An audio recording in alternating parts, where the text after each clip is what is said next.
મિત્રો, લોકરક્ષક કેડ એટલે કે પોલીસ ભરતીને લઈને એક નવા સમાચાર આવી રહ્યા છે. મિત્રો, લોકરક્ષકની લેખિત પરીક્ષાના ગુણ જાહેર કરી દેવામાં આવેલા છે. તો મિત્રો, આજના આપણે આ વિડીયોમાં આ આવેલી માહિતી વિશે માહિતી મેળવીએ. તો મિત્રો, 6/8/25ના રોજ લોકરક્ષક કેડર જી 15/6/25ના રોજ યોજાયેલી લેખિત પરીક્ષાના ગુણ જાહેર કરવામાં આવેલા છે. મિત્રો, 30/7/2025ના રોજ લેખિત પરીક્ષાની ફાઇનલ આન્સર કી જાહેર કરવામાં આવેલ છે. જે અંગે રૂબરૂ અથવા પોસ્ટી વાંધા અરજી તથા રજૂઆત મળેલી તેની ચકાસણી કરતા કોઈ પણ પ્રકારનો ફેરફાર થયેલ જણાયેલ નથી. 15/6/25ના રોજ લેવામાં આવેલી લેખિત પરીક્ષામાં હાજર રહેલ ઉમેદવારે પોતાના ગુણ જોવા માટેની વેબસાઇટ તમને હું નીચે હમણે જણાવીશ. લોકરક્ષક કેડર 7/2024ના પરીક્ષાના નિયમો મુજબ જે પણ લેખિત પરીક્ષામાં હાજર રહેલ ઉમેદવારે ગુણ ચકાસણી માટે એટલે કે રીચેકિંગ માટે 15 દિવસની સમય મર્યાદા આપેલ છે.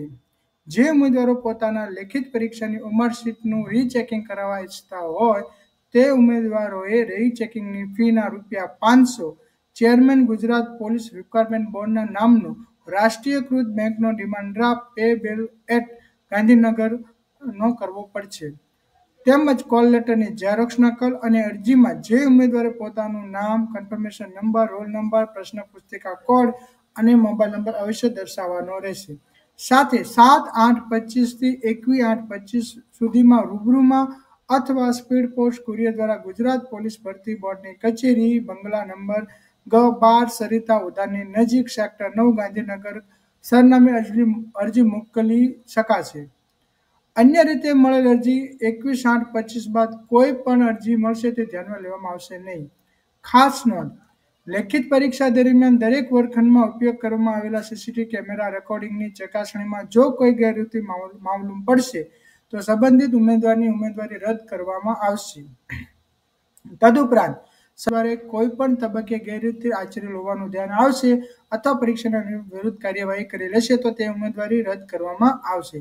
સરકારશ્રી નામદાર કોર્ટ તરફથી વખતે જે ચુકાદો નિર્ણય આવે છે તેમાં તમામ ઉમેદવારોને બંધન કરતા રહેશે.